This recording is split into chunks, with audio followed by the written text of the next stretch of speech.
Well, on a flight to Peru a few years ago, I was seated next to a self-proclaimed atheist.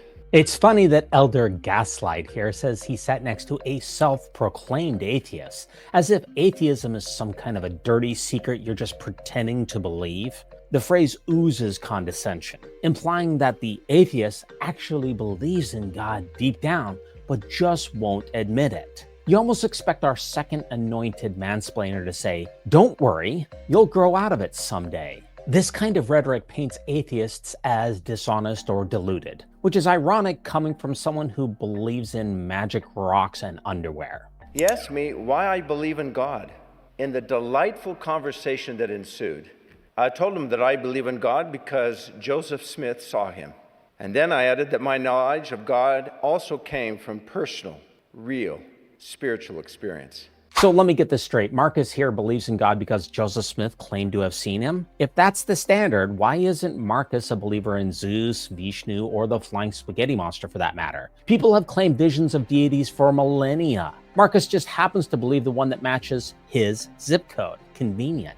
As for his real spiritual experiences, gee whiz, pal, that's great. But Muslims, Catholics, Pentecostals, and psychonauts all say the same thing. Personal conviction isn't a reliable method for establishing the truth, especially when that truth conveniently aligns with your family's religion and social structure. I shared my belief that all things denote there is a God, and asked him how he believed the earth, this oasis of life in the vacuum of space, came into existence. He replied that, in his words, the accident could have happened over eons of time. This is straight out of the Korihor strawman playbook, Mormonism's favorite atheist villain from the Book of Mormon. The look at the trees argument here is embarrassingly shallow. Yes, nature is beautiful and complex, but that doesn't mean that a bearded man in Kolob made it all. Evolution, cosmology, and physics offer coherent models for how complex systems emerge without invoking a divine carpenter. And even if we couldn't explain any of it, which we increasingly can, that still wouldn't justify inserting the Mormon God as some kind of an explanation. That's textbook God of the Gaps thinking.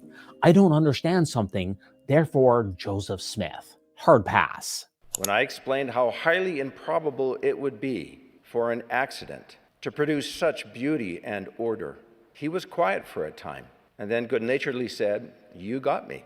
Cool story, bro. I'll take conversations that never happened for 500, Alex. First of all, calling the expansion of the universe an accident misrepresents what science actually says. Physics doesn't describe the Big Bang as a random explosion, but as a natural unfolding of space-time governed by precise laws. General relativity, quantum field theory, and inflationary cosmology aren't rolling dice in the dark. They make testable, accurate predictions about our universe. The Mormon God doesn't explain any of this. And let's be honest, in these Journal Authority stories, the apostate always folds like a cheap suit by paragraph 4. Funny how reality never quite works that way. I asked if he'd read the Book of Mormon.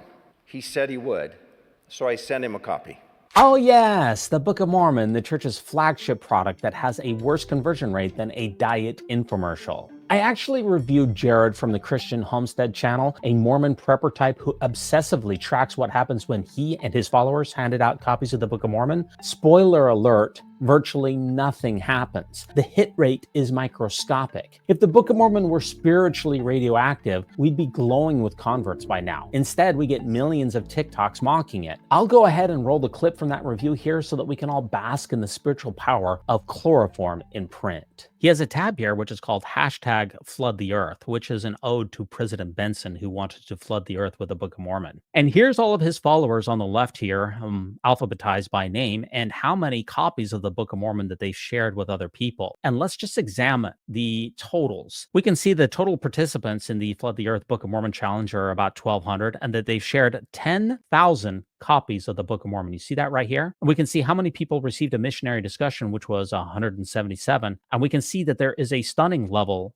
of low baptisms here. Only 50 baptisms out of 10,000. That is a stunningly low level of baptisms for the amount of effort that's involved. But this is the most important metric here, folks, because we already know that a lot of the church's converts, they fall away right away. In fact, probably 80% of church converts leave the church within a year. So really, the only important metric out of this entire endeavor is endowments. because you're not really a member of the church unless you're endowed in a holy temple. And out of 10,000 copies of the Book of Mormon that Christian Homestead and his followers have given out, only one person, got endowed. And I do wonder if that person is still active. And remember, these are being handed out by faithful members of the church to their friends. These are not just random Book of Mormons that are given by missionaries to people. They're by the best and the brightest that the church has. Notice the stunning level of futility. Notice the abject waste of time of Christian Homestead's tens of thousands of followers, of getting one person to actually really join the church in a substantial way. Now, I do not know whether my atheist friend ever read the Book of Mormon or joined the church. Wait, seriously? Our preacher of platitudes supposedly sat next to this guy, had a deep spiritual convo, bore his testimony, handed him a scripture, and then just lost track of him? The man's eternal soul was on the line, and you didn't even follow up? I guess the missionary zeal only goes as far as the next connecting flight. So much for the Great Commission. It's almost like these stories are more about stroking the speaker's faith than actually saving souls. You know, I wouldn't be surprised if Marcus got distracted buying another strip mall rather than following up with this atheist. Priorities, am I right?